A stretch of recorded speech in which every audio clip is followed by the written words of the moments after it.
नमस्कार, जय श्रीराम मंडळी. आपल्याकडे कुठल्या देवतेकडून काय मागावं याच्याविषयी चर्चा करताना शास्त्रकार सांगतात, आरोग्यम भास्करात इच्छेत, श्रियम इच्छेत उताशनात, ज्ञानम महेश्वरात इच्छेत, मोक्षम इच्छेत जनार्दनात.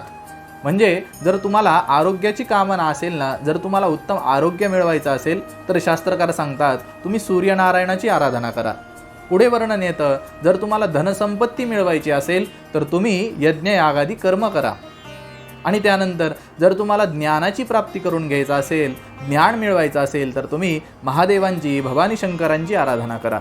आणि त्यानंतर जर तुम्हाला मोक्षाची कामना असेल, या जन्ममरणाच्या संसारातून मुक्त व्हायचं असेल तर तुम्ही भगवान महाविष्णूंचे पाय धरा, त्यांची आराधना करा, त्यांचं तप करा.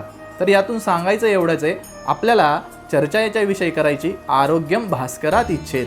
जर तुम्हाला उत्तम आरोग्याची कामना असेल ना तर तुम्ही सूर्यनारायणाची आराधना करा. सूर्यनारायणाची आराधना करायची म्हणजे काय करायचं, तर सूर्यनारायणाला ज्या गोष्टी आवडतात त्या गोष्टी करायच्या. कुठल्या गोष्टी आवडतात सूर्यनारायणाला, तर शास्त्रकार सांगतात, नमस्कारो प्रियो भानू, जलधारा शिवप्रिया, अलंकारो प्रियो विष्णू, ब्राह्मणो भोजन प्रिय. सूर्यनारायणाला भक्तिभावाने केलेला नमस्कार अत्यंत प्रिय आहे, अत्यंत आवडतो. आणि दुसरी एक आवडती गोष्ट म्हणजे सूर्यनारायणाला समर्पित करण्यात येणारे पाण्याचे अर्घ्य.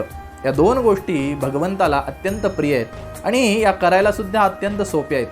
काय करायचं, स्नान झालं सकाळी की स्नान झाल्यानंतर सूर्यनारायणाच्या दिशेने उभा राहून दोन्ही हात आपले जोडून सूर्यनारायणाला भक्तिभावाने नमस्कार करायचा आणि आपल्या आरोग्याची कामना भगवंताला त्या ठिकाणी सांगायची. त्याद्वारे भगवान सूर्यनारायणाची कृपा नक्कीच प्राप्त होते. आणि दुसरी एक गोष्ट म्हणजे भगवान सूर्यनारायणाला समर्पित करण्यात येणारे पाण्याचे अर्घ्य. जर दररोज भगवान सूर्यनारायणाला आपण सकाळी उठून स्नान झाल्यानंतर अर्घ्य समर्पित केले तर त्याद्वारे सुद्धा भगवंताची कृपा त्या ठिकाणी प्राप्त होते. का द्यायचे सूर्यनारायणाला अर्घ्य, तर याच्याविषयी वर्णन येतं की मंदेह नावाचे जे राक्षस असतात ना, त्या राक्षसांना मारण्यासाठी भगवान सूर्यनारायण या पाण्याचे बाण तयार करतात आणि त्या बाणाद्वारे त्या मंदेह नावाच्या राक्षसांचा वध करतात. त्यासाठी पाण्याचे अर्घ्य सूर्यनारायणाला त्या ठिकाणी द्यायचे. तर ह्या दोन गोष्टी जर आपण केल्यानं तर त्याद्वारे उत्तम आरोग्य आपल्याला प्राप्त होऊ शकतं.